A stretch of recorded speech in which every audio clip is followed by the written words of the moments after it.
Yo, what it is, what's poppin', what it do, what's happening, what up though?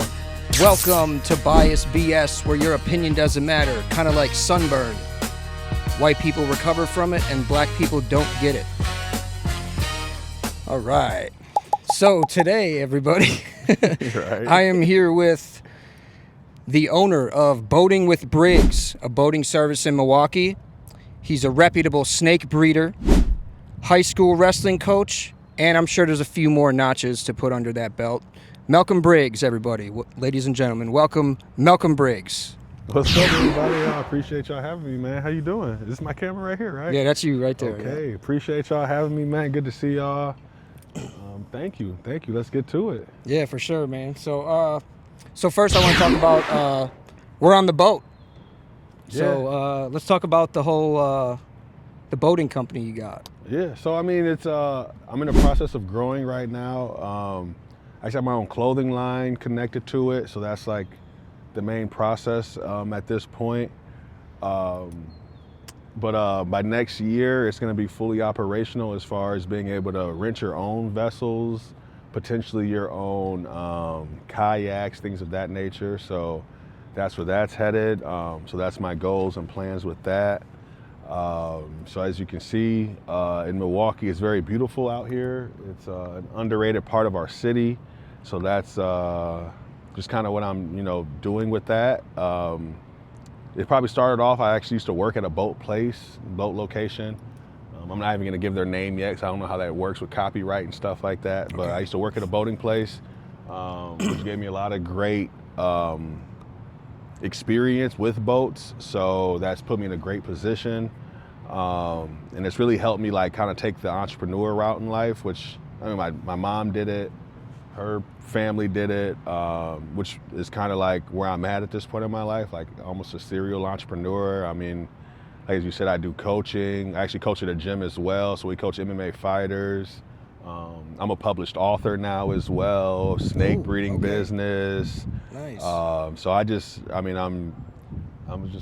a classic trying to do it on your own type of person. So that's kind of where I'm at right now. So you can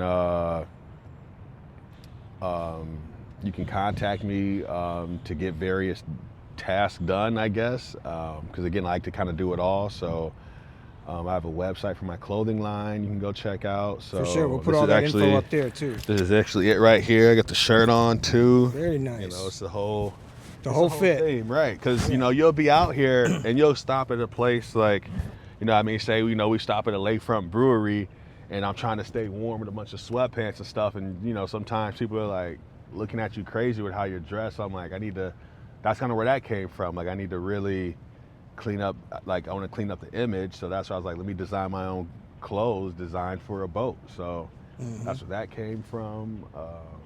I've always been into snakes, so then I started breeding snakes probably 3 years ago. So that's going. Actually, I just had a clutch of snakes this week. So I work with a pet store, and that works out well for me because I think I had like 40 snakes last year I sold, and so that's 40 snakes. 40 snakes. Yeah, I just had a guest on my show a couple weeks ago. He's a real avid exotic animal lover, man. He's Nice.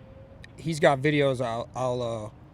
I'll show you some videos on my phone. He feeds like these big ass rats to his snakes, dude. Yeah, live rats. Yeah, it's crazy. It's great because the thing about the snake industry or even exotic pet industry is there is no like, oh, I kind of like it. It's just like if you do it, you love it. Usually, you're into it. So I think it's one of those things like it's an excellent subculture where there's so many. If only 3% of the population is into it, they're into it very hard, and they're gonna invest in it. They love it. They're gonna take their time. They learn. Like I got my own Morph Market account, so you could easily go to my page if you wanted to like look at the snakes. I actually I'm getting ready to have to update it soon with my new snakes that are being, they're gonna be hatching soon because every year I'm almost like selling out of all my snakes, and it's an excellent problem to have. Where I'm like, man, I gotta actually breed more and kick it up a notch. So. And I love it because I'll go into the pet store and my guy hit me. He's like, bro, what you got? You got anything for me? Like and I'll look like, damn, bro, you sold out all the snakes that I. So he's like, still up there? Yeah. Okay. Oh, it probably folded. Oh, okay. So it's like the snakes that I sold them, or they've all sold out. So I'm like, I'm glad he's making money off of it. I'm making money off of it through him. So that's an excellent. I don't even want to call it a side hustle, because it's like when you start doing that with the things you're into as an entrepreneur, it almost gets minimized. So it's like it's been a great business for me. Which I started off as just a hobby, and like I had snakes and I was interested. Probably during the pandemic is when it started for me. I was watching actually this dude Jay Prehistorics, and he was like breeding reticulated pythons, and I was just like, damn, like that was fascinating. And I was into ball pythons because they don't get as big, they're not as aggressive, they're a lot easier to manage. Yeah, that's the ones my guys Gotcha. got. Okay, yeah. So it's a much more manageable snake, really. Yeah. So got into that, and I got a whole snake room at home. There's like 40 snakes in it. Roughly, so like that's usually what I keep. But now, but each year it just grows, and I have more holdbacks that I keep. But now I'm at a point where I'm able to breed just for the pet store and breed pet quality snakes too, because like everyone's not going to understand like buying $1,000 snake. Like that's not going to be everyone's thing. So it's like I actually make sure I have a quality pet snake so people can come, spend $100, $200, $300 or whatever, and still get stuff. So it's been a very interesting journey with that too, because like I said, and that's cool how you said it started as a hobby. That's usually how a lot of businesses get started. It just starts out as a hobby, and then it just you kind of get really good at it, and people start noticing, and then just kind of blows up. So that's been a pleasure, because I got kids now. Not too long ago, people who know me kind of know, like for a long time, I didn't have kids. I wasn't like, I didn't have kids early. I started late. So how many kids you got? I got 2 now. So it's just like, I just got my okay. son and then my stepdaughter, who at this point, I don't look at it like a stepdaughter. She's She's my child. Like, for sure. I'd be having to do shit. When you're a parent, you get it. Like you have to do shit, bro. Yeah. So she's learning the stuff. Like I get her into the sports and stuff too. Like and it's crazy because like, my woman is very supportive, but like their family is like scared of snakes, but she's not. So she'll be like, can I come play with a snake? Or she'll see me cleaning them and want to do shit. So it's cool, because at some point I can't wait to like let her really help me. Like there's times where it's like, I'm gonna slow down. Like they gotta eat, so I don't, like, you still gotta learn how to deal with them so you don't get bit. Like if it smells like rat around, they'll like know to strike and stuff like that. So it's still gotta teach her some of the ins and outs, but it's cool that she's into it. My son's 1.5. If you have kids, they grow so damn fast. Oh yeah. I got 2 of them. Okay, so. Right. So I got a 16 and a 9-year-old. Oh yeah, right. So and it's crazy because he's like I've always been like kind of a lifelong athlete. So, but I didn't necessarily just assume, I'm an athlete, so my kid's gonna be an athlete. But then it's like I look at him and the way he's built, and it's like, this little dude's already swole. He's already athletic. He be moving and climbing, and so it's like you gotta watch him, because he's just much more like, that's just that much more shit he can get into. So I be having to watch him, but like same thing. He want to like play with the snakes. I've like let him hold them, and he like gets interested, but I'm like, okay, I gotta like take him so he don't squeeze him, because he don't really, he's still young. So it's just a beautiful blessing to just even be in this like part of life where I can just really enjoy life. Like by no means am I rich, but it's like the struggles that you go through when you're in your early 20s and shit. Like I don't want to say I'm past it either, but it's like I'm not really deciding if I like want to eat or party, you know what I mean? Like that was like and being rich too doesn't always just mean you got money, man. Being rich is having a good family and just having nice things around you. Right, good people, good friends. Doesn't have to be all about money. It is. I have a great team of friends around me that help me out tremendously. I got my homie over here that's even driving the boat. I've known for like 8 years now or something like that. So it's just life has just been a blessing for me, man. I appreciate it. Again, getting older, you just start to just think about things a little bit differently. So I'm enjoying it all, you know what I mean? So that's just kind of what's going on with the entrepreneurship of my life. It's staying relevant, you know what I mean? And like I said, I coached the MMA, which, I was a lifelong wrestler. That was always my thing. But in that experience, people always just wanted to learn the wrestling part, which I'm very biased, and I always kind of mess with MMA people, but it's like, if you don't know how to wrestle, you're somewhat of a trash fighter. Like you're gonna get, it's tough to deal with that life. So I always, you know, show people the wrestling side of that. I'm actually a professional grappler too. I got a light heavyweight championship belt.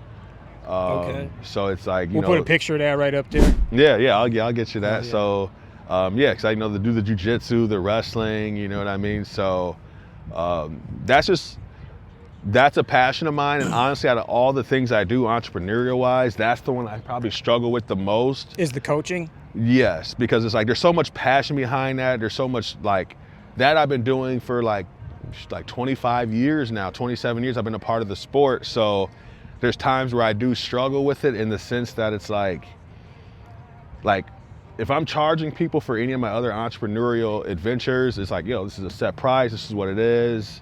There's really no budging. Like, I know it's a fair deal, I know the market.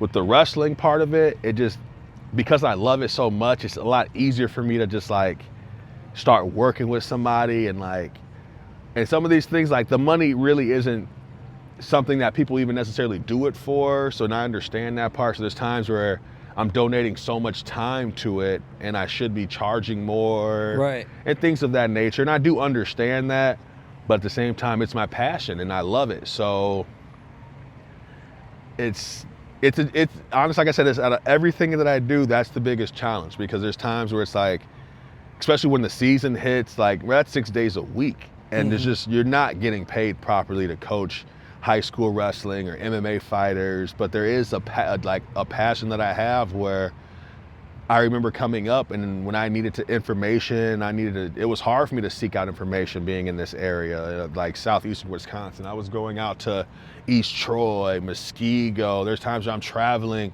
way up north, you know, River Falls, and just, it's not easy to necessarily get the information. So it's like also my way of giving back to the community. And so I'm okay with that.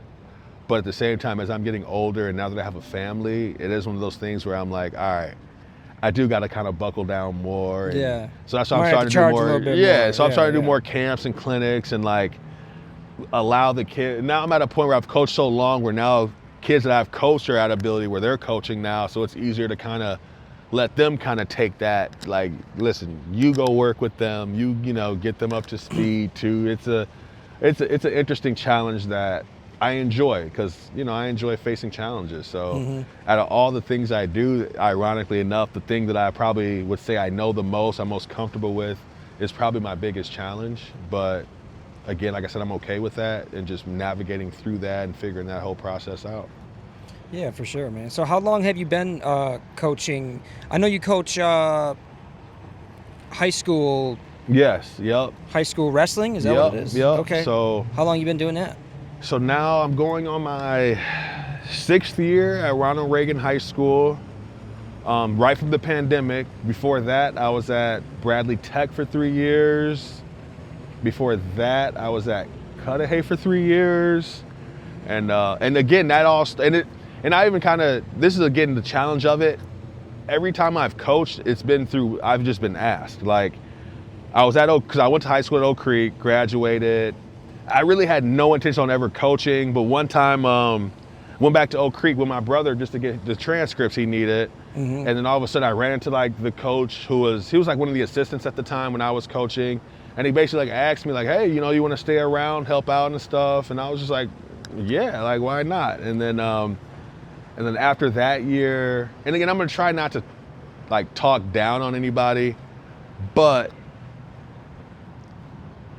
I think what happened with that situation was like ego gets involved too with coaching. And so from my perspective, because at the time I was probably one of arguably Oak Creek's best wrestlers that ever been through there. And so I think the ego got involved to where once I came in, all the kids are like kind of like circling around me, trying to like, oh, like what did you do? And I think that rubbed him the wrong way, which I mean, it's kind of sucked because haters, right? Because when I was coming up though, that's who we looked up to, the people who came before us. Like we didn't have any issues with our coach, but it's like this guy came through the program, he competed, he had a lot of success. Like one of the people I looked up to most was, you know, a guy named Drake Korn. He had all the records. I looked up to him. Like I wanted to beat all his records, and then I did. So look that shit up, Malcolm Briggs. Yeah, like all the kids looked up to me in the sense of like, I get it. You want to beat all the records. I've been there. So I didn't think it was anything personal, but I think it rubbed him the wrong way. So then after that first year, I basically was gone, and then I went to Cudahy, which I had no intention on being a head coach. I think I was still 24 at this time, but a friend of mine was just like, hey, you know, they're looking for a coach. I think you'd be a great fit. So I went to Cudahy, and that was the most humbling experience of my life because the community of Cudahy was just different. You know what I mean? I never had been a part of it. I never really even been through Cudahy. So it was just different the way everyone's mindset was, the way that worked. So I was there for a few years. I would say I had decent levels of success there. I mean, I enjoyed the people, the families. I mean, I could still go back and I remember I set up a duel with them and I went back and it was so cool to see how many people showed up just to support me from that community still. Like, we're glad to see you doing it. That was very, like, again, humbling experience. But when it was my time to go, it was my time to go. And then I ended up going to Tech, worked with some people there. That was a great experience. The only reason why that really stopped was the pandemic. And once the pandemic hit, I was just like, okay, I'm done with coaching. I don't want to do this anymore. I'm going to focus on the off-season part of it. And in that process, there was kids from Reagan that were coming and they were like, we don't have a coach. Can you come coach? And I was just like, no, hell no. Like, I don't want to do it. Right. Partly because I already know what was going to happen is where I'm going to end up getting sucked in. I'm going to want to do it. Like, there's always somebody coming up who has this passion. And it's like, you don't want to just leave somebody when they're middle of their career or anything like that. And that's kind of where I'm at now, to where I'm still there. I end up creating a co-op with Salam. I hope I'm saying it properly. It's a Muslim school. And so they didn't have the opportunity to wrestle, so I created a co-op so they can have this opportunity. So now there's this whole other culture that I'm learning about, working with, and that's part of what I do it for. And even at Reagan, we had the most girls in the state for like 2 or 3 years. Now it's starting to even out because girls wrestling is growing.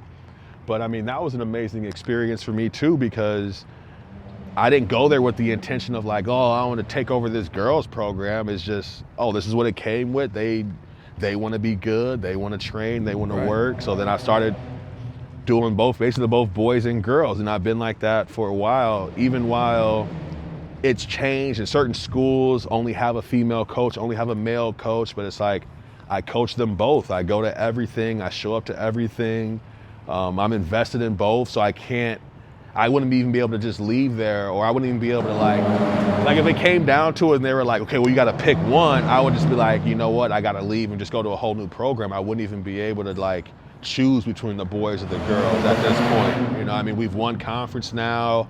The boys, we were at the bottom of the conference. Now we win conference. We're at the top of the conference consistently. So that's just, it's a pleasure, you know what I mean? Being at the school, working with the kids, working with the parents. It's different than just off season, because in the off season, honestly, they're paying you differently. So it's different when you're collecting a check from a person like per month versus dealing with the school and having to deal with teachers and athletic directors, principals, assistant principals. Like, it is different. It is a different challenge. But again, I don't mind the challenge because it's for the kids, and I know what I needed. I know what they wanted.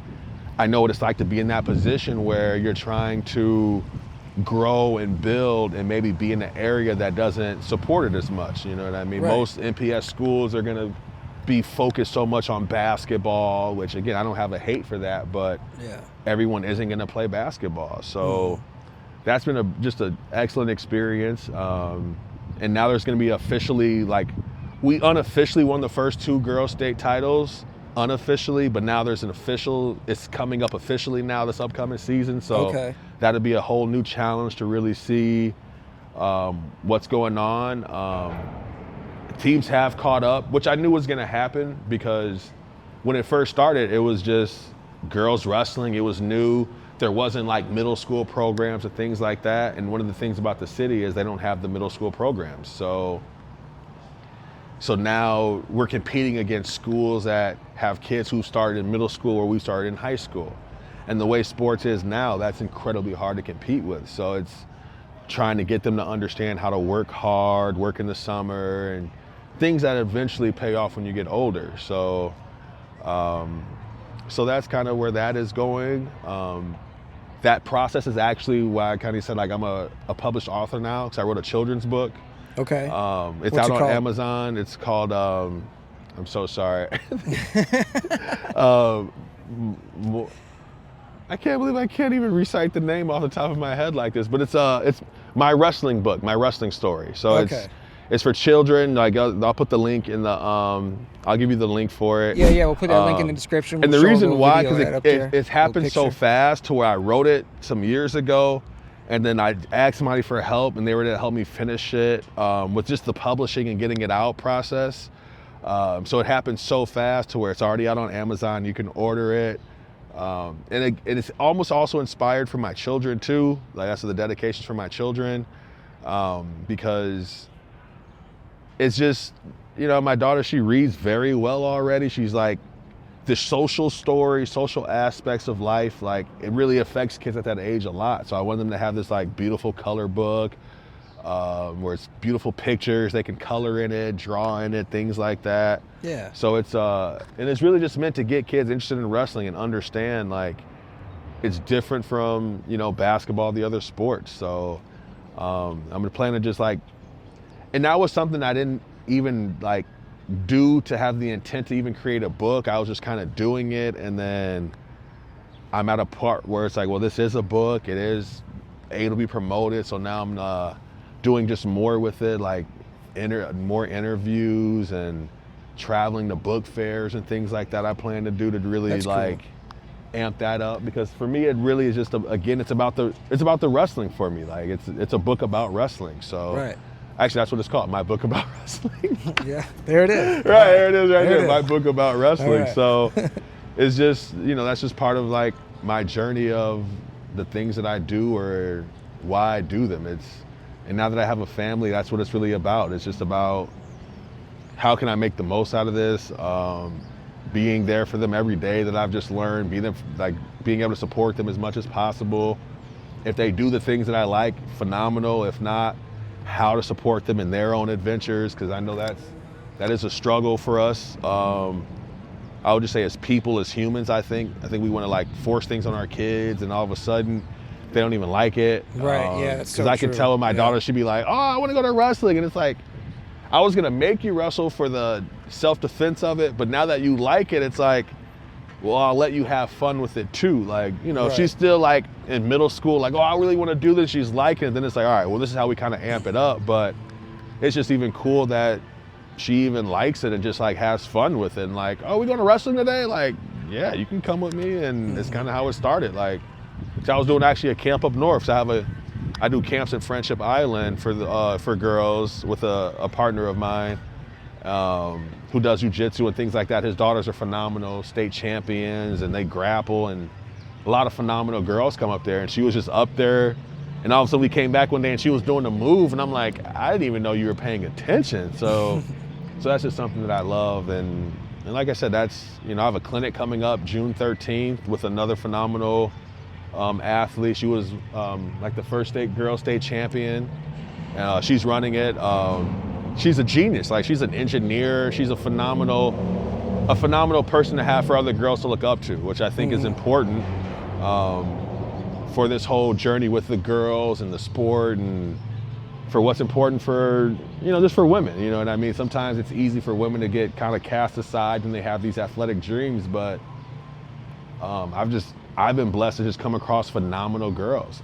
And people even ask me like, what do you do? How did you recruit so many? And I'm just like, I honestly don't do any. I'm not even gonna sit up here and act like I have this like whole recruiting plan. They just show up, and it just allows me to do my job. There's times where, as we're starting to grow, I wanna create something for youth girls, and like that's gonna require me to go out and do some recruiting. But as of right now for high school, they come, and I love it, because they should learn self-defense. You know what I mean? I think it's very important. I think everybody should learn They do. self-defense. I think so. I for sure think so. Everybody I mean, should. like, even when I started learning the jiu-jitsu side of it, it just made me realize that I feel like every female should know jiu-jitsu for sure. It's literally the art of fighting off your back. Right. Every female, I feel like, should know that. That should be something what it is. But then I'm biased and my wrestling kicks in where it's like, if you're a wrestler, if you're a good wrestler, you're a great jiu-jitsu artist. Like just automatically, like, so you should learn that aspect of it too. Right. And while you're learning that, you might as well learn how to just punch somebody too. So you might as well kind of learn that whole, you might as well just learn that whole aspect of it. And again, I feel like, especially as a female, you know what I mean? If I just, take the time to just listen to what women say, and that is those, as a male who's, I'm 6'2", 225, a wrestler, I can walk down the street and no one's messing with me. I don't have the same like, oh, is this person, is this group of people I don't have that fear, but enough women, you hear them talk, they do. And it's like, that is an aspect of life that. Yeah, and you hear all these stories too, where it's, women get attacked on the street. Exactly, and then for some, they even say like, some even have learned to like, okay, I can't say no to this guy, let me just give him my number and then change my number. It's like, I feel like, as men, we don't necessarily deal with that, especially, at least not in the same manner that they do. And I'm not going to pretend to understand it. I'll just listen and, potentially have these solutions where knowing how to protect yourself is important. And now having a daughter, it's like, I do kind of look at that differently where, she's at school and I'm glad we've been doing this because some like boys mess with her. And, the first thing is like, oh, I got into something at school. Did you win? Like, but it's like, and I'm glad that she's comfortable with punching a boy. I'm not even going to lie. I'm okay with it. Like, yes, punch him, hit him, get him away from you, how to deal with bullies.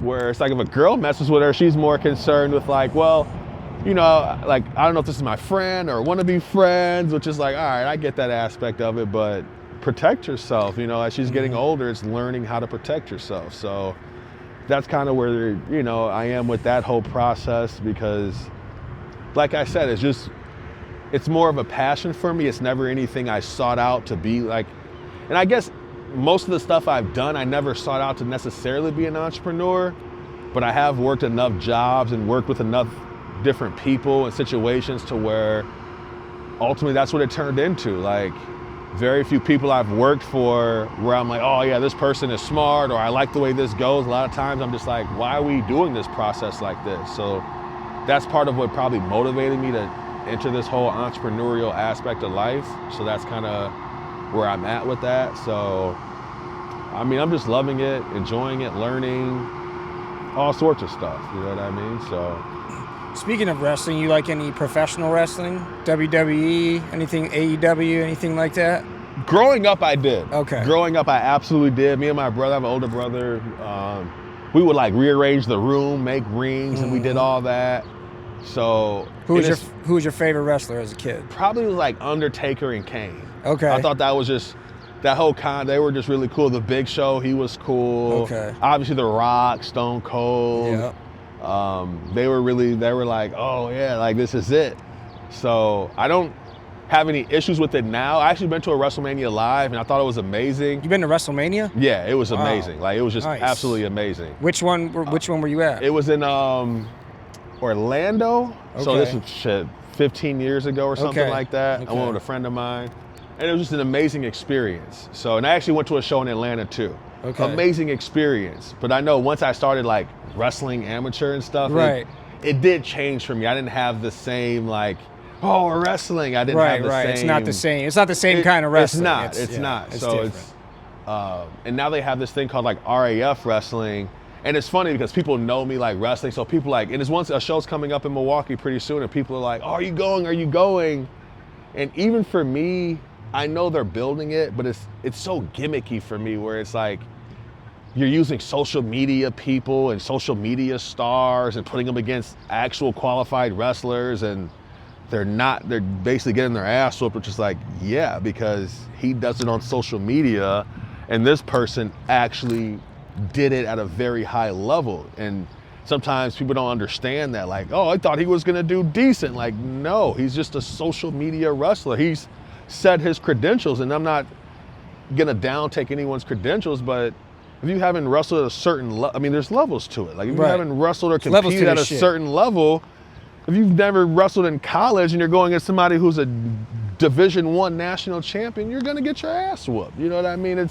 So it's like I don't need to watch that to figure out who's gonna win. You know what I mean? Or you know, Gable Stevenson, he's an Olympic champion. He's gonna dominate pretty much everyone he competes against. That's what an Olympic champion. He's the best in the world. So it's like, oh, you think it's gonna be a good match? No, it's not gonna be a good match. Like, of course not. Of course not. So he's gonna stomp his ass. but I also understand you want to get the big names out there to grow the sport. So I respect that. Like, I get it. It's just, I think in a couple years it'll be something that I'm more like, oh yeah, I want to tune into this because now it's gonna be higher level guys. You know, they got more guys from overseas that'll be coming in, and I can appreciate where college sports are now as well too, because now you can make money. You know what I mean? I remember being in college wrestling and I couldn't make money. I remember walking into the university and seeing my picture on the wall and promoting me and promoting this diversity and all this, but it's like, bro, my meal plan is out. I'm still trying to figure out how to eat. And I remember we even got in trouble one time because we had, you know, colleges, like there was like a wrestling house and we had a party there.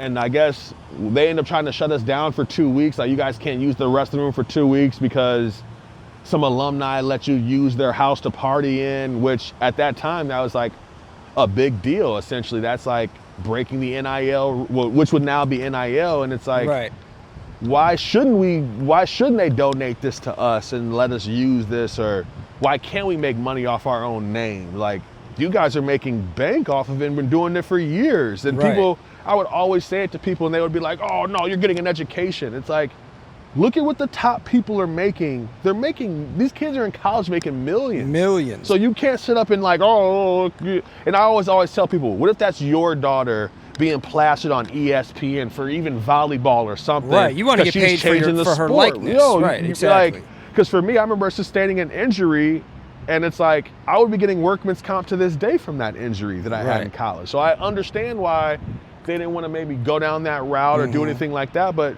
as college kids, they're young, they're dumb, putting our names and putting our bodies on the line for this. And it's like, just so you say, well, you're getting an education. It's like, and it's not that the education isn't worth it, but when you look at what medical bills are, and if you ain't got a scholarship, you're paying for that education. Exactly. And so the exploitation of athletes, I'm glad that's changing.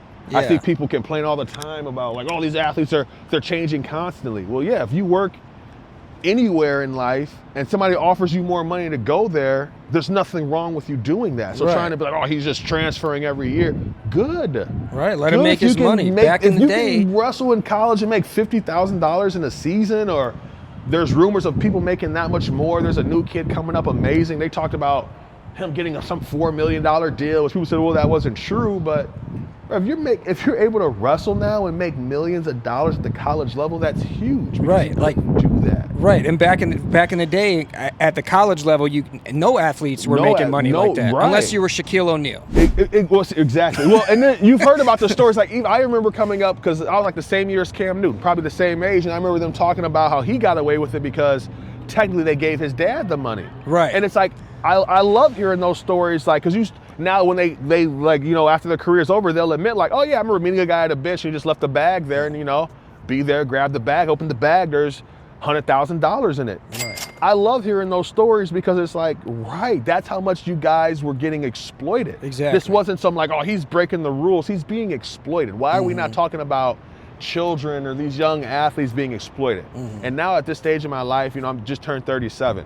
To me, 21, 22, 23, you're still a child. Like, you're older and all these things, but for the most part, you're not like fully usually developed. Still have a young adult mindset. It's easy for you to still like thinking, oh, I'm grown, I'm making these decisions, but it's like, you're being exploited. To the point where this university, even, you know, Johnny Manziel, I remember reading that article where it's like suddenly after his first season, the coach got like a $6 million raise. That's why they couldn't tell him nothing, because he knew, like, bro, I just got you paid this much money. Ain't he the one that's like doing like missionary work in like Africa now? I think he is now. He's doing circumcisions. Right. Look that shit up. He's performing circumcisions. I don't know if he's doing it himself, but I'm pretty sure that's a thing. And again, at one point he was just considered some crazy party boy, but now he's able to, you know, he was able to, he got that whole Texas A&M, a new stadium built. You know that it's like, bro, I'm the reason why $70 million just came to this school. And like and that's where it's like, so I'll say they're kids, but at the same time, they're not dumb. They know that. Like now they're learning that kind of shit where it's like, you're the reason why the school just got this endowment, but no one's paying me directly. Get out of here with that. Like, that's just not fair. So I'm glad we fixed that part of sports, and we're trying to. And I know people are hating on it, like, oh no, like you shouldn't pay these. No, I've always liked the idea, man. I feel like that's kind of like a job security type of thing for them. Right. You know what I mean? Because if they do get injured, like you were saying, or you know, if something like that does happen, at least they can fall back on that money. Right. Where you know their likeness was being used. Because it's again, you go anywhere, you get a job, you get her on that job, you're potentially getting workman's comp. So because you're making money for this business, that's just how it works. But these guys are in college making millions, and all of a sudden they can't at least get their medical bills covered. Like, come on. So that's just the part of it that I love. I'm glad they fixed that. I think it's great. I even say it as a coach, a high school level coach at this point. When is the NIL going to switch down? Like, when am I going to be affected by it as a coach? It's only a matter of time before now, hey, this coach only makes X amount of dollars because the school has this budget. Well, why are they not getting sponsors? And okay, why can't that coach get paid a $20,000 stipend for X, Y, and Z? It's only a matter of time. And I'm sure in certain places, like, I remember that show Friday Night Lights, like when they were down south with football. There's no way you're telling me this coach isn't making a livable wage and like, hey, focus on this all year where this is this big. And honestly, it should be that way because you're dealing with young people, and that's the investment. That's the future. It should always be making sure they're looked out for. Right. I've always thought teachers should get paid. And this is why I even say, like, imagine if teachers were on like an ESPN and you were saying, Miss So-and-so got taught this many kids this, so they can do this, and now this kid's going on to invent this and blah, blah, blah. Like, we're just not hyping it up and promoting it, but it is the same thing. Teachers should get paid substantially more for the jobs they do. And from somebody who works with children, like, I'll even admit it, like, I like high school because they're just at an age where it's easier to deal with. But like in my gym, man, some of these kids are so young, and I'm not gonna turn down any special needs kids, but that's that much more work to, like, I really gotta watch you. I gotta keep my eyes on you. I gotta make sure you're not going off to the bathroom hurting yourself, or then you just wanna play all the time. Like, that is a challenge just to be able to work with. So anyone that's especially working with anyone under high school, you guys, I give you so much credit for that, because I wouldn't do it. I couldn't do it. Like, people are always like, oh, are you a teacher at the school? And no, like, I come into the school to help. Sometimes you guys are dealing with kids and these kids are talking crazy to you where if you're on the street and you call somebody a bitch, bro, those are fighting words. Right, but if I'm in some kid is just like, oh, fuck you, Mr. So-and-so. Like, hold on, whoa. Like, hey, chill out, kid. Like, So I respect people that are able to keep a level head working with children. That's not an easy task. And, like, my woman's a social worker, and I just think about some of the stuff she deals with, just because now, I mean, not that, you don't want to say you deal with all the bad kids, but that's why I try to explain to kids when they're young, you don't want to create that label, because then you're going to end up getting in trouble for stuff you didn't do, and now you're just labeled as the bad kid, and that's not fair. That shouldn't happen. And if teachers aren't around with that same mindset, that's what the kids have to deal with. And I mean, I'm sure at some point we've all maybe have been in that situation where, oh, he's just a bad kid, don't pay attention to him, or he ranks around that group of people, don't pay attention to him, where it's like, there's a social aspect of like, dude, I'm just trying to get by, they're just trying to live, learn, all that stuff too. So I think the investment in children is a very important one, because again, that is our future. Those are the ones that we got to deal with. Are they going to be taken over, having, what their mindset is? We're going to be maybe potentially older, stuck in our ways. So what new innovations do they come up with? And I always even tell the young kids that I coach, you guys are the most inventive. I'm going to show you how I did it my way, my perspective. But once you maybe learn, the basics or what I have to show, be inventive, be creative. Like, there's certain things that we didn't grow up with that they did, and that's just how new things develop. That's how new innovations come up. So I think investing in children, investing in essentially our future is just like, you don't know who can create what, you just never know. So, because I'm not gonna lie, I've dealt with teachers who it's like, why do you and I've had to like kind of pull them to the side, like, why do you have it out for my kid? And like, what are you talking about? Like, dude, I get that maybe he doesn't come to your class or something, but you said you guys sent a social worker to his house and no one answered. That's the parents. You know, do you know that he has to pick his little brother up from school, and that he's a first generation American? His parents are from another country, and you're holding him to this expectation that's potentially not fair. If he's showing up for sports, I know maybe I sound biased, but he's showing up to the school. He's coming back. Like, you know, he has to skip, and you're mad that he's skipping out on his study hall because he has to go pick his brother up and make sure his brother's okay. He's taking on a role that he shouldn't have to. Like, why are we not more apathetic to that? Why are we just like allowing that stuff why are we not appreciating that? Appreciate this kid. Don't try to, oh, you missed your study hall, now you can't go to practice. Like, come on now. Like, and so now that I'm older and I deal with that as a coach, I look back like with friends of my own that I've had. I got friends who coach AAU who are phenomenal, and it's like, dang, bro, they were hating on you in high school and didn't even let you play on the team, and they had their favorites and certain things. That's like, is that really fair? Because that's part of our future. Like, why are you docking this kid? Why are you holding this kid to a standard that you should really be mad at his parent for, which maybe the parent doesn't know. Maybe it's a single parent. Maybe somebody died and they have to do all the work. Maybe they don't speak English. And at my school, Reagan, that's a large percent of the population, because it is on the south side. Right. So if you've been in Milwaukee and you've been on the south side, you know a lot of them do not speak English. Right. So, you know, and I'll say it's amazing how many times you can see when a pressure's put on a kid. I somewhat hate it, but I get it, where a parent won't come all year and all of a sudden they'll come to like sectionals, one of the most important tournament, and it's like, and I can, at this point, I've been able to tell where it's like, is there a parent around? Like, because it's like, why are you suddenly all nervous? Why are you competing like this? And it's like, oh yeah, my mom's here. And it's like, dang, she didn't come to anything, but I don't knock a parent like, you had to work. Maybe you just didn't know how this goes, because if you miss everything and then show up for their most important tournament, that's in their head. And as a coach, I can see it. I can see where it's like, why are you suddenly acting like this? You're acting different. And I'll suddenly look, and they look alike too. Oh, you got your parent in the crowd.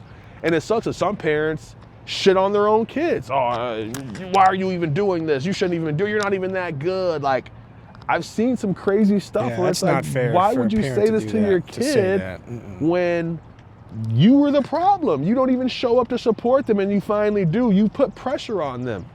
That doesn't help young athletes. They don't want to deal with pressure yet. You know what I mean? That starts to become the difference between, you know, high school, college, professionals.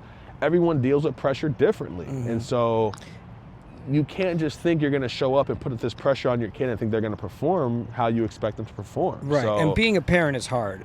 And you know, 80%, I'm going to say a good 80, 90% of being a parent is just being there. Yeah. You know, that's one thing I've learned. Absolutely. If you're not going to be perfect. Nobody's perfect as a parent. Right. You got to learn shit along the way. That's just how it is. Yeah, you know? Absolutely. And that, because every kid's different, they get a different version of you. Right. They take to different stuff, and I think that's the benefit. Like, I was blessed to have my father around. Some people don't have their fathers around. So I've come to even notice the type of people who don't have fathers around or don't have mothers around. Those different things affect people differently. And so sometimes the best things we can do is look at what we didn't have, try to provide it. But at the end of the day, one thing, like you even just said, I just learned being there is just like, that's the beauty for me. I'm so blessed to be in this position in my life as an entrepreneur, because I get to be there for my child so much. Like, I get to be there probably way more than what's even natural or common and things like that, where, okay, I can work in the evenings, be there during the day. And again, like I said, I'm not rich or balling. I didn't even want my woman to work. She wanted to work. I'm not even like, I was in the type of dudes where I'm like, I'm not looking at your financial stability. I wasn't picking you for your financial stability as a woman. Right. But it turns out you make solid ass money to where it's like, oh, I didn't even, like, I know you kind of told me what you do, but I'm still just like, yeah, whatever. Like, I'm going to be working. Right. And it's like, you know, and I'm glad that you have this great job. I'm glad that you work with kids. Like, again, like I said, I didn't even understand that she was a social worker like that. They're calling me right now. I'll text her. So it's like, you know, I'm very appreciative of that because it has put us in a position to where I can spend time with my kids the way I want to during the day. And then in the evening, I can go work, make money, do my different things, focus on my businesses and invest in my businesses the way I want to, where it's a great balance. So, I mean, that's tough to find in this day and age too, because everything's so expensive now. So having to navigate that is a whole new journey in a sense. So, you know what I mean? I just come to learn too, like, again, I'm not gonna judge people or knock them, because you just don't know what people are going through or what they're dealing with. So however parents got to get it done, I do respect it. I just look at myself and I appreciate where I'm at. I appreciate being able to be there for my children, being able to teach them, and just all that kind of stuff. So it is a blessing, you know what I mean? Like, my daughter is autistic, and it's amazing to see how far she's come, just with consistency, structure, discipline, to where, and most people have even said it too, like, oh, I couldn't even tell, or I didn't even know. But it's like, right, that was a long road, like putting her through certain, you know, occupational therapies, you know, ABA therapy, you know, the speech therapy, all these different things. And now she's thriving and doing so well. We put her in a great school. Not even gonna say it just in case there's some creeps out there. Right. But it's like, she's doing very well, speaks different languages. She's brilliant, you know what I mean? So, they say it's a superpower. Right, and you know what, and I've come to learn, like, this is what I've learned about special needs children and this whole special needs process or whatever. I feel like as humans, we all need, like, it would almost be nice if we were all treated as if we all had special needs. Because in a sense, we're all individuals and we all kind of do have special needs. So sometimes it's like, why aren't we putting more emphasis on your individual education, the way you learn? Like, I know for me, I always learn differently, you know what I mean? I know that's partly why, as a coach, one thing I know I value is I learn differently than most people. The way I was taught, even now, a kid will come up to me like, and they'll start asking me questions, and I'm just like, you just gotta show me. I'm more visual. Oh, do this in this situation. You know, there's very few kids that I can say like, hey, do this move like this or do this like this, because I didn't learn the terms until as I was a coach. So I don't even expect a kid to learn terms. Like, what does that even mean? Hey, put your right arm there. You know this is your right hand. Move it 4 inches this way or do this way. So so everyone learns differently, and I'm cool with that part too. So that's just what I've come to learn. That's, again, like I said, the coaching is just and it's helped me be a better parent, because there's been times where I've had parents, like I said, like, kind of dump on their kids after competition, like, oh, he just lost, blah, blah, blah. And it's like, he's not gonna win them all. You know what I mean? He went up against somebody who, he put more work in. There's times where I coach kids from other schools, and there's times where I tell my kid, like, you did very well. I coached the person in the summer. It's not that you were outmatched, and I'm not gonna sit up and be like, I'm never gonna tell a kid you don't have a chance. But certain times it's like, this person put more work in, they care more. You win some, you lose some. You're doing this for fun. Don't beat yourself up for this. Chill out. And as a coach, I realize that, because I can be incredibly hard on them, and I know that. And there's times where I will lay into them, like, there's certain times, when they lose, and I am gonna lay into them, because it's like, no, you're this age, you've been doing this long, you were the better athlete, you were the better competitor, you were more experienced. You should have got out of your own head and been locked in and focused, but you missed practice X amount of days this week. And you should have been out there more prepared. So, but then there's times where it's like, hold your head up. you did everything you could against a person of this caliber. You know what I mean? I remember when I was one of the best wrestlers in the state, winning state titles and things like that, there was only 1 or 2 people in the state that could even challenge me by the time I was a senior, and I knew that. So there was times where I would see parents lay into the kid, and it's like, even at that age, I kind of knew, like, not even trying to be arrogant, like, bro, your kid didn't have a chance. He wasn't at these tournaments in the summer. He didn't put this work in. He didn't go to this place.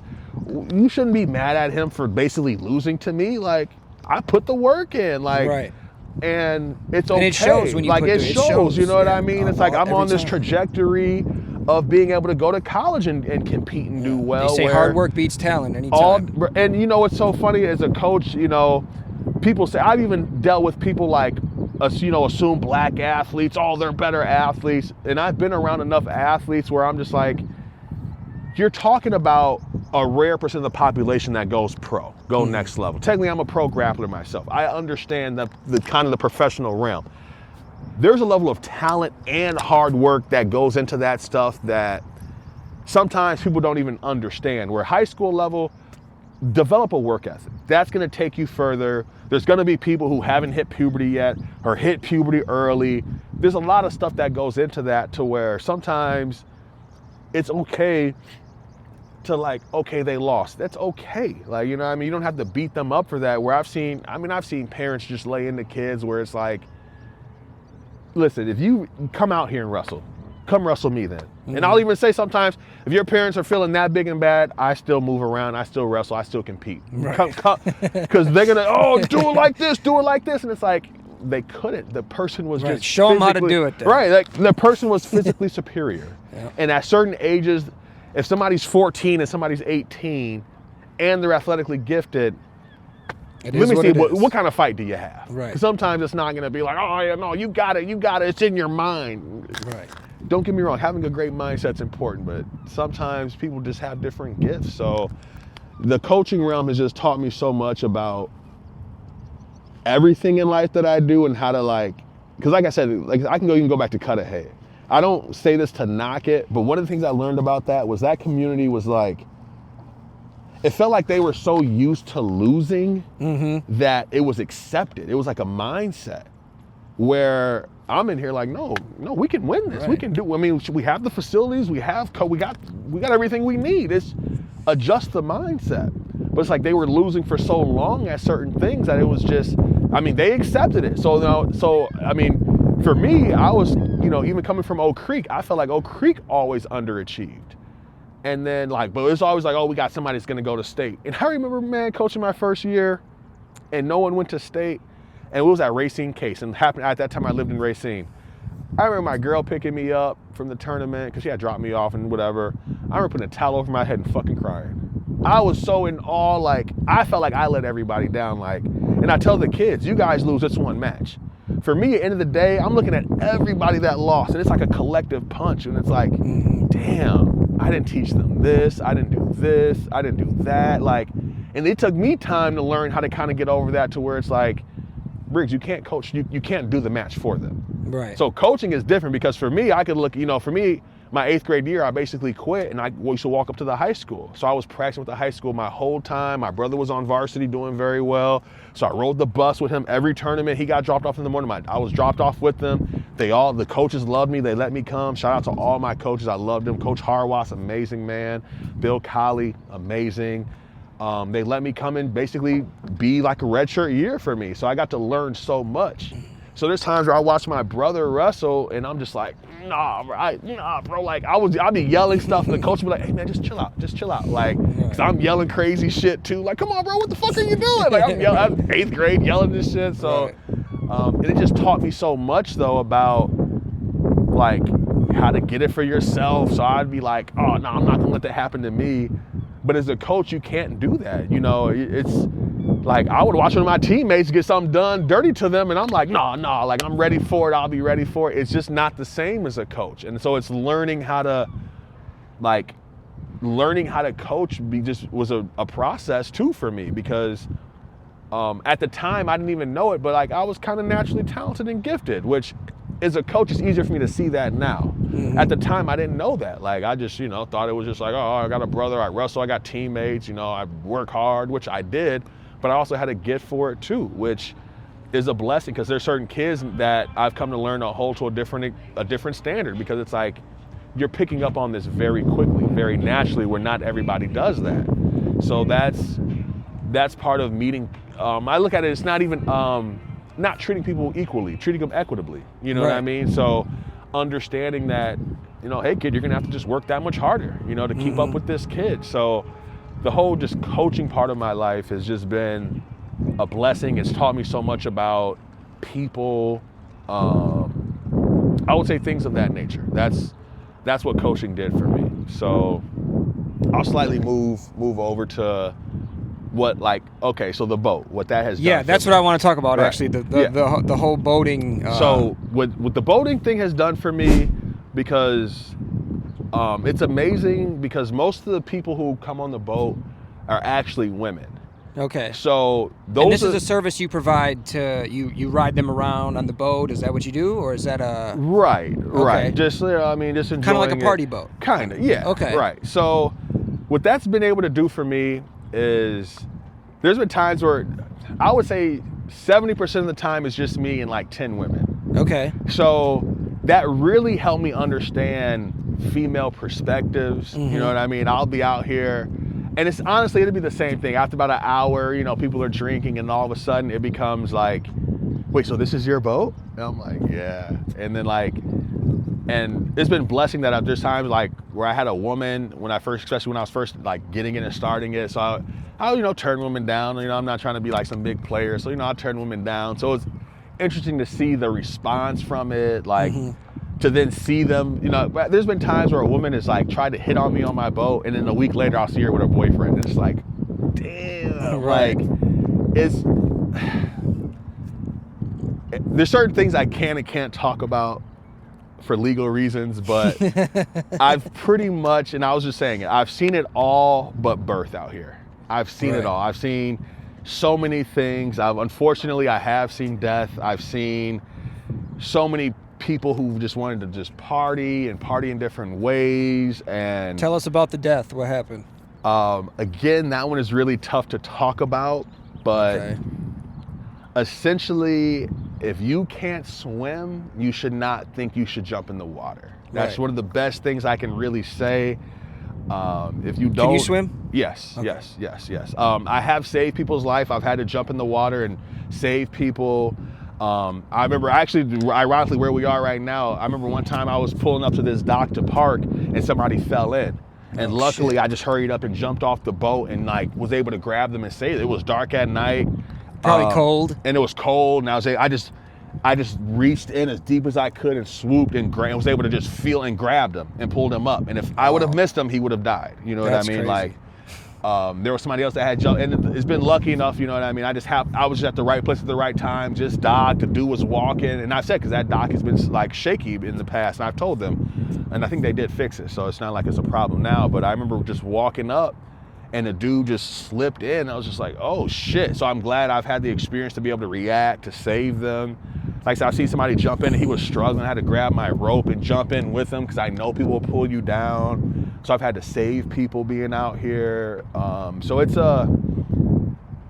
sometimes people take it for granted, you know what I mean? Like, I've seen people I used to work at a boat place over here. I've seen people try to jump off the bridge, you know what I mean? And unfortunately, when they jump off the bridge, they don't aim for the water. Right. And and I'm glad Milwaukee doesn't promote it, and it's not something that I want to promote, but I've had friends, because I used to work at the boat place, so they would be doing rides, and all of a sudden they pull over and somebody's like right there on the bridge. I've seen people talk people down, and it's tragic because, like I said, you just don't know what people are going through. And sometimes those are the moments where you could really help them out and things like that. Because again, I've seen it to where they don't land in the water when they decide to go. It's always usually splattered right there, or they got to get hosed down. And I hate to really give that kind of graphic detail. But, well, hey, man, that's life, dude. People go through some shit. And people do. So that's the end for them, unfortunately. It is. So it's sad because it sucks when you see people going through things like that and you want to potentially help them and you can't, you know what I mean? Because it took me time to go through, to deal with that kind of stuff, seeing somebody in the water, and then, you know what I mean? And again, it's a quick decision. Can I get to them? Can I save them? Can I not? You know what I mean? Luckily, my dad was a lifeguard, so like. I'm actually a certified lifeguard. Oh, that's okay. Again, that's what's up, because it's, you don't really you don't necessarily think at the time you're ever gonna use it. You're just thinking like, okay, we in a pool or whatever. But sometimes, so people that know how to swim, they've all been through an experience where you're at a pool and you miss, but luckily you grab the rail or you're in a pool. You know what I mean? When you're out here, you're not in a pool. You know what I mean? There's not really many safety things that you can use to help yourself. So you really have to, if you don't know what you're doing, you're gonna struggle. You know what I mean? I've been out here myself swimming and like, whoa, that was all of a sudden a big wave comes in and you're like, whoa, I'm glad I'm a good swimmer, potentially a great swimmer, because it's like, that could have been very negative. So I've seen that out here. And not to be dark, but that's such a beautiful view. Why would you want to jump off that? Come on, man. Look at that. You know, and such a beautiful view to commit suicide on. Honestly, it is. And it's not promoted, and I don't want this to be promoted, but it happens way more than people would think out here. Yeah. Because again, I used to work at that place over there. That's where it started for me. I think it was like a decade ago, actually. More than a decade ago. I worked there, and I worked there for a while, and just the stuff you pick up on about the city and people that come in. There's been Cubs players that drove their boat up from Chicago that I've met. Being out here is such an underrated part of the city. And I jokingly say, because people like to dump on Milwaukee sometimes, and I'll say either you're broke or you haven't been to the water. Right. If you come out here and you experience this, our city is amazing. Beautiful out here. This is fucking beautiful. It's amazing. You know what I mean? You got to get out here. I'm gonna have to come fuck with you. And hit me up. Just man. DM me and I got you. You know what I mean? And it's a beautiful city. It's a beautiful setup. You have to come check this out. If you haven't been to this part of Wisconsin, or I should say Milwaukee, really, you're missing out, because again, as I'm learning, as we grow as people and humans and become more diverse and more accepting of other people, other cultures, there's so many subcultures, you know what I mean? So there's a whole like, one thing I learned about people with sailboats, most people you ask, like, how'd you get into sailboats? I think 98% of them, oh yeah, my dad had one. Like, that's a thing that just gets passed down family. Like, people can kind of pick up on how to drive a power boat, pontoons, you kind of start to learn that. Like, sailboat is so intricate, trying to step the mast. I used to do that, step the mast, the tension, tightening it so the sail works properly. Then you got to be comfortable enough that there's a seat where sometimes you got to go to the very top, so you got to crank people up. Like, for me, I was like, and I was kind of on the bigger side, so I'm like, bro, you're not cranking me up to the top of the sail that's 30 feet in the air. Like, one time there was a sailboat that came through here and it had to turn at an angle just to pass under the bridge. I've seen that. So this whole atmosphere, this whole subculture out here is a beautiful one. I think everyone should experience it, especially if you're one of those people who are like, oh, Milwaukee's missing out, or Milwaukee's lacking, or when people try to emphasize the down parts of Milwaukee, which is like, every city has that, but this is a beautiful one. So,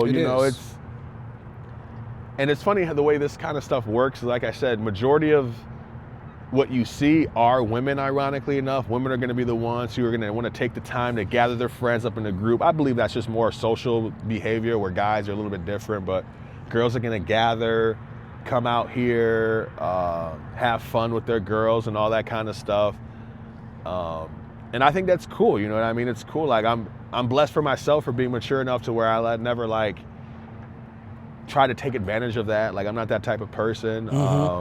Because again, it's just been able to teach me about women, and this day and age, you kind of see where we're at with women, and it's like, oh, there's no good men out here. And I mean, I can start to go into that too, about relationships and how people view things, and it just gets interesting when you start holding yourself accountable for the type of person that you are and your expectations of the other gender and stuff like that. So, and there's only two. Yeah, I don't mind saying it, man. Because again, when you start looking into that aspect of it, like, again, I definitely don't mean to offend anybody, but we're talking about a small percent of the population that is legitimately, like the transgender. You know what I mean? There is a percentage of the population who are born And I've done some research on that stuff where you are born with both body parts. Yeah. Right. One of them is more dominant. Right. And they've done certain studies with that kind of stuff where I would advise you, if you have strong opinions on that, do your research. You know what I mean? There's people who, and it sounds like every time they pick one side, the person later regrets it. I'm not talking about the 1% of the population or 3% of the population. We're getting to this point in society where it's like, we got to get away from some of that shit. Be able to like stand on business. You know what I mean? Like stand on that shit. Right. Like it.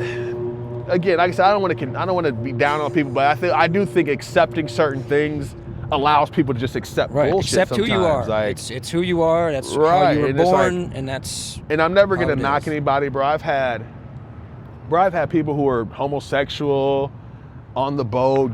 Bro, I don't give a shit. Gay? To me, it's like, bro, do it. Whatever you are, whatever you do, man, I don't really care. I don't care.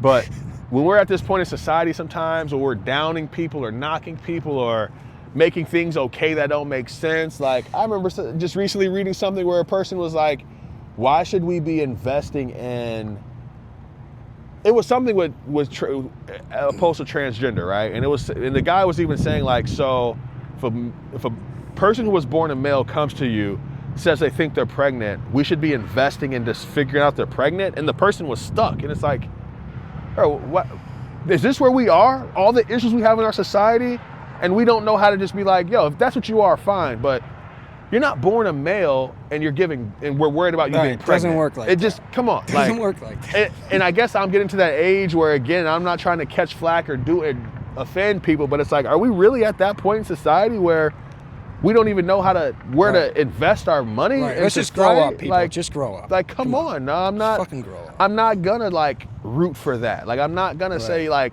yeah, let's pay our tax dollars into this. You know what I mean? Because as we get older, I think when you're younger, and I can't speak for everybody, but there's certain things that it's like, oh, that doesn't really apply to us, or oh, it's just taxes. That's just normal. But as you see, as time passes and you start getting these different leaderships and what they decide to tax and invest in, tariffs and all these different things, it's like, bro, that does affect us now. You know what I mean? Like, I remember my first year out here when gas was $2.80 something.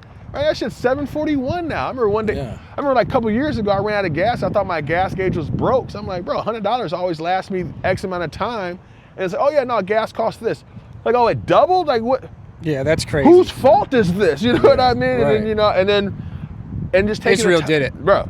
And taking the time to learn about geography and learning, like, at one point we had to import all our oil from this country, but now we have enough oil there's a certain place in Texas that can produce enough oil for the entire world. Or then you start learning about solar energy and all these resources and the advancement of technologies, and it's like, what are we waiting for? You know what I mean? Like, let's put down the politics. Let's kind of change some of these things up, which unfortunately it takes time. And then you think about the people who are in power and how long they've been in power, and that starts to get political, which again, I know that gets to be very touchy for people, the way politics works. And it just sucks that there's certain things we just can't agree on as humans. Like, it really, like, I remember even just recently somebody posted something like, all should get the death penalty. And then somebody had posted on the same comment like, well, I don't believe in the death penalty. And it's like, I understand where you're coming from, but we can't really agree that people who are shouldn't just, and I guess that's at least cut their dick off. Right, something, bro. Like, I can't believe that's where I'm at, where I'm like, bro, I'm not even kidding. I'm arguing with people who like have these thoughts. I'm not trying to be this way. I'm never gonna advocate for death, but, and somebody did, you know what? Somebody posted an excellent retort, was like, the only reason why the penalties aren't much steeper for apparently is because then there'll be more child deaths, because then the person can't report it. Which I'm like, okay, that was the most logical shit I've ever heard. I understand that philosophy of now this person's gonna do some crazy shit to a kid and then kill them versus leave them alive and they come report on them later.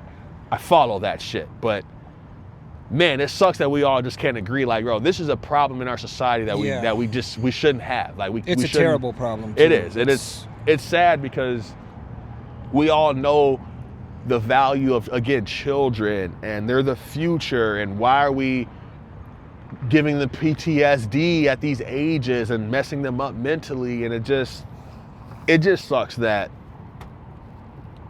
we are getting to points where it feels like we can't just agree on everything. And I shouldn't say everything, but there's certain basics that we can't agree on where it holds up basic stuff. You know what I mean? Even, again, it's probably the last thing I'll get on with the political side, but it's like, it's amazing how much money we invest into picking a new leader when it's been statistically figured out that all the money we're putting into that will solve all these things that we're promising we need to figure out. Yeah, the money they put into campaigns. The money they put into crazy. campaigns alone will crazy. solve all these problems that we're saying we want to fix in the first place. Where do we need a leader in I certain... think Joe Rogan said it best. You just get an average guy who's a middle class citizen, and you get him from this side, and then you get the Democrat. You get whatever, you get the two sides, or however, because it's shitty that we have a two-sided party, right, or a two-sided right, political.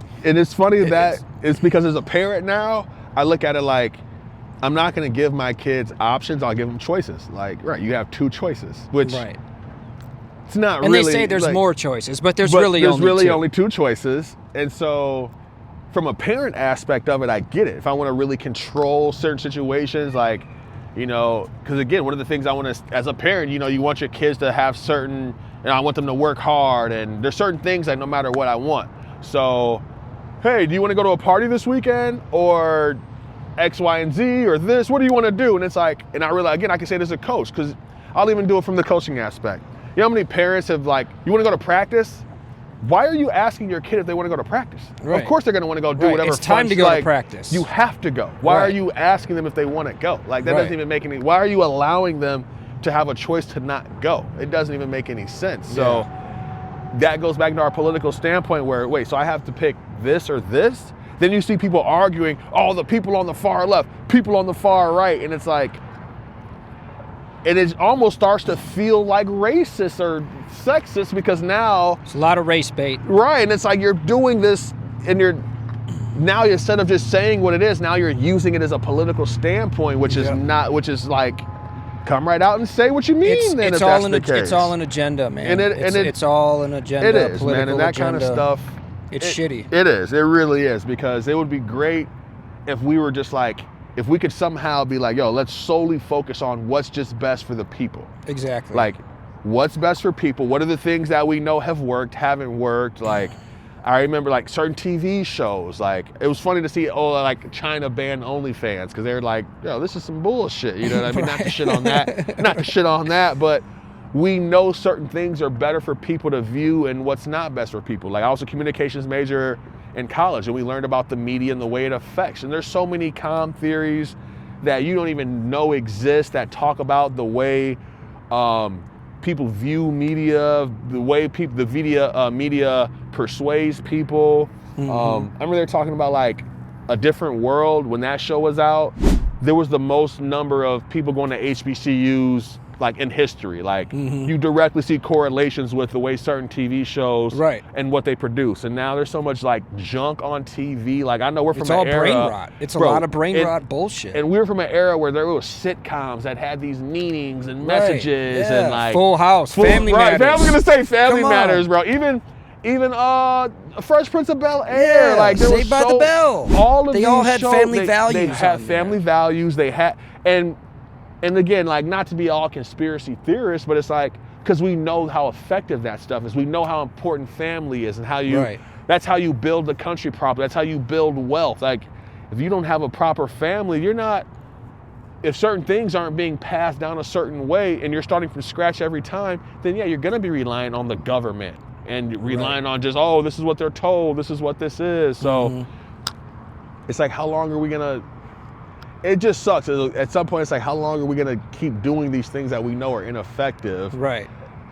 I don't even want to get into the whole Epstein shit where it's like, are we even understanding that they came out and said like, oh yeah, we're not going to prosecute anyone. Yeah, they're not prosecuting anybody. And it's like, nobody. We know what they did. We know what certain people, we have a list, you know what I mean? Like, and I'll say thank God for that coming out, because now people were trying to like like Michael Jackson. Basically, we come out and find out he was a good guy for the longest time. People were trying to hold him down. And now they're trying blah, to blah, blah. now they're trying to bring something else on him now. Right, and that's where it's just like, because and they leave Michael alone. He's right, fucking bro, great. He's the most charitable person in history. You know what I mean? Right. Like, not to be again all conspiracy theorists, but when you just start doing research about certain things, the answers start to come. And I think sometimes when you're younger, you just think like, oh, this is the way it is, or, oh, that's not true. We were just told this. But when you take the time to do research, certain things are public information. They had to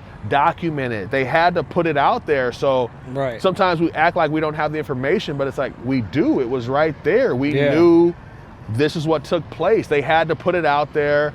Maybe they tried to recant it, but once it's out, things are out there. There is no like taking certain things back. You know what I mean? You can go as far as ancient history sometimes. Like, I love studying ancient history because we tend to think we know everything, or we were the most advanced culture, and it's like history and science is starting to tell us that it's like we may not have been the most advanced. It may not be what we thought it was, basically. So it's just good to take the time to do the research, and that's what I hope this generation coming up figures out, because it's like, I remember when we were coming up, it's like, well, look in a dictionary, you know what I mean? Like the Dewey Decimal System and all this shit, where it's like, man, you guys have AI, you can ask these questions, you guys can Google stuff. Right. There's not too many We're things. We're older than Google, right, by the way. Exactly. So it's like, at one point it was Ask Jeeves at one point, you know what I mean? It's like, Ask Jeeves. So it's like, you can get this information for these things, and you can solve some of the problems that you may have, or you can have certain answers, and you can understand. And again, to me, once you understand the history of something, you can understand its future. You can kind of see where it's going, why it's going. You know what I mean? Again, I can go back to the coaching aspect, where there's certain kids where it's like, hey, we're dealing with this referee. He calls this way. Well, how do you know that, coach? Because he was refereeing when I was in high school. You know what I mean? Or you just start to pick up on these things where it's, he's not changing how he views this, although times have changed and this is the rule. This is how he's calling it. Right. And learning history and understanding that is just one of the most important things you can do. Sure. So it's just, again, it's interesting where our society is potentially headed, the things that we're dealing with, not dealing with, where we're headed. Again, sometimes it feels scary, but sometimes, I remember a young person was trying to tell me like, oh, like, is America gonna get invaded? And I'm like, do you realize Wisconsin deer hunting registration alone is the equivalent to like the 8th largest military in the world? Yeah. Like, that's just Wisconsin deer hunting. Yeah. Like, we have, I've seen this before. We are number one in countries that will never be invaded. Mm-hmm. We are a force to be reckoned with. Right. Like, nobody will fuck Part with of the it US. too is our geography too. We've been blessed geographically where you can't get us from east or west, because the satellites are going to see we're going to see these big ass ships coming. Exactly. Canada is, all their population is in the first like 100 kilometers of the border, because everything after that is permafrost and rock. Right. You're not worried about Mexico, because that's all terrain and mountains and stuff like that. So you're already in a situation where it's like, we're pretty well covered. Like, somebody can try to send a bomb or some nukes, but we do have certain things in place for those kinds of things. So and let's be honest, it's Mexico. Come on. We're in a beautiful situation, right? We're in a great situation to where, again though, growing up, I remember thinking like, man, like, what if we go to war? Like, what if not even understanding like the reality of like, no, that's not even a realistic reality. You know what I mean? So, and just learning how communities work, like knowing how a city works, knowing how countries work, states work. You start to learn these things, and you can start to figure out why we're where we're at. You know what I mean? Like, like Louisiana. People don't realize like Louisiana's just losing ground. Like, they're legitimately losing state. It's going underwater because of the way the geography of the city works. You know. Shout out to Eubank from Louisiana. Right. Hey. Bro, in our lifetime, New Orleans may not exist. You know what I mean? Like, it's literally because it's already underwater, and because of the way the Mississippi works, and it's like, again, if you just do the research on the Mississippi and what's happening, Louisiana is literally losing land. Yeah. By it's like a football field every 100 minutes or something crazy like that. Where That's it's like, crazy. It's like, oh shit, like it's just going underwater. You know what I mean? So that's where even our location, I love it because at some point, people like in the Southwest are gonna have to potentially start coming back up this way. You know what I mean? So just learning these basic facts, you know what I mean, can start to help people figure out the things they want to figure out, I guess. For sure. So, you know, so. For sure, man. So everybody do your research. Your research. That's the best thing I can For say, real. you know what I mean? Absolutely. It sounds crazy when you hear somebody talking about certain facts or whatever they may feel. Just do your research and come to your own conclusions with this kind of shit. And we'll see where that's at. So. Right. But it is getting a little dark out here. I don't want the cameras to, not pick up everything. So I had a great time, man. This was a great interview. Let's go ahead and plug all your websites real quick. We got Boating with Briggs. Boating with Briggs. Check me out. You can go to Instagram, TikTok. My Breeding with Briggs, also Instagram. I have a Morph Market page. You can check me out. My coaching, we're actually moving to a new location, a bigger facility. So if you into wrestling, jiu-jitsu, MMA, you can come check me out. My book is on Amazon, so I'll try to get the link to that sent over. Again, that's just been a new blessing, a new hobby for me. So I'm just trying to grow, expand. I've been in Milwaukee for a long time, so at this point, you can just hit me up on Facebook. Instagram, I'm on social media, so just get a hold of me, and we can do business, we can collaborate, whatever it is you're trying to accomplish. So I definitely appreciate you. I appreciate this opportunity. Shout out to my homie Bang, you know what I mean? Known him since. Hell yeah, Bang. Did we may have wrestled? Oh, we may have even wrestled back in the day. I don't even know. I can't remember. Did we wrestle? 3-2, I lost.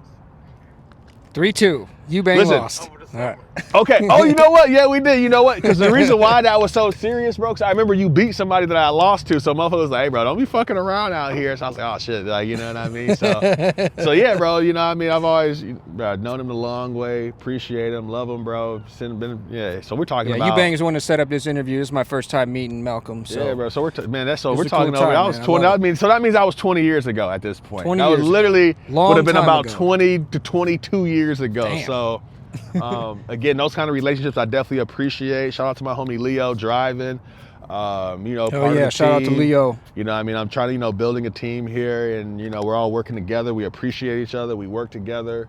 So, my brother does music and stuff. So you're looking for music, we can, do that kind of stuff. So, again, if you're trying to get out here, you know what I mean, just hit me in the DMs, holler at me. You know what I mean. We can discuss whatever venture you're trying to get into or whatever you're trying to show, because if you haven't been out here, you're absolutely missing out. So again, Boating with Briggs, check me out on Instagram.